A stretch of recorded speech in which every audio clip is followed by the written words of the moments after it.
हे विजयी अर्जुन, अनुग्रह केवल दया नहीं, यह ईश्वर की अनंत कृपा है जो प्रत्येक प्राणी के जीवन में सदा उपस्थित रहती है।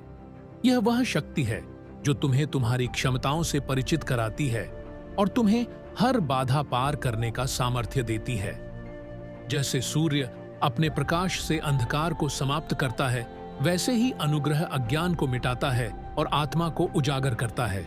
लेकिन याद रखो, यह अनुग्रह उन्हीं के लिए प्रकट होता है जो विनम्रता और समर्पण का पथ अपनाते हैं। हे धनंजय, जब तुम अपने कर्मों के परिणामों के प्रति आसक्त नहीं होते, जब तुम निष्काम कर्म का अभ्यास करते हो, तब ईश्वर का अनुग्रह तुम्हारे हृदय में स्थान पाता है।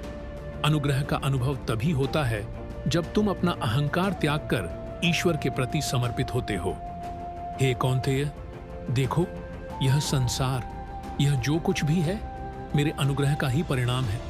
जो धरती पर उगने वाली घास से लेकर आकाश में चमकते हुए सूरज तक हर वस्तु में मेरा अनुग्रह दिखाई देता है। लेकिन यह समझो कि यह अनुग्रह केवल देने की शक्ति नहीं है, यह लेने की शक्ति भी है। यदि कोई अधर्म के मार्ग पर चलता है तो मैं उससे उसकी शांति और संतोष छीन लेता हूं। हे पार्थ, अनुग्रह को प्राप्त करने का मार्ग है श्रद्धा और विश्वास। जो मेरे प्रति श्रद्धा रखता है वह मेरे अनुग्रह का पात्र बनता है, और यह अनुग्रह किसी विशेष व्यक्ति, जाति या समाज के लिए नहीं, यह सभी के लिए समान है। जो सच्चे मन से मेरी शरण में आता है उसे मैं अपना अनुग्रह अवश्य प्रदान करता हूं। जब तुम स्वयं पर कृपा नहीं करते तब मैं भी तुम्हारी सहायता नहीं कर सकता। अनुग्रह का अनुभव तभी होता है जब तुम अपने दोषों को स्वीकार करते हो और उन्हें सुधारने का प्रयास करते हो। जो सत्य का सामना करने का साहस करता है वही मेरे अनुग्रह का अनुभव कर सकता है। हे गुणाकेश, यह मत सोचो कि अनुग्रह केवल बाहरी घटनाओं में प्रकट होता है। यह तुम्हारे भीतर है, यह तुम्हारे विचारों में है, तुम्हारी श्वास में है। जब तुम शांत मन से ध्यान करते हो तब तुम मेरे अनुग्रह का साक्षात्कार कर सकते हो। अनुग्रह केवल संघर्ष को समाप्त करने के लिए नहीं, यह संघर्ष के मध्य शक्ति प्रदान करने के लिए भी है।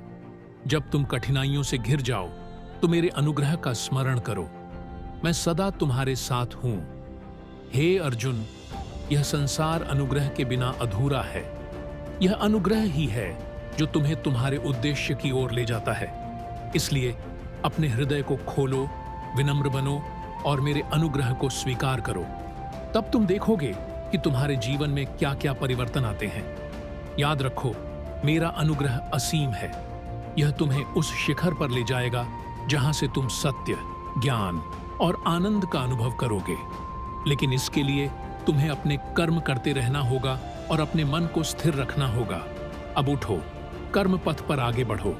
मेरा अनुग्रह सदा तुम्हारे साथ है।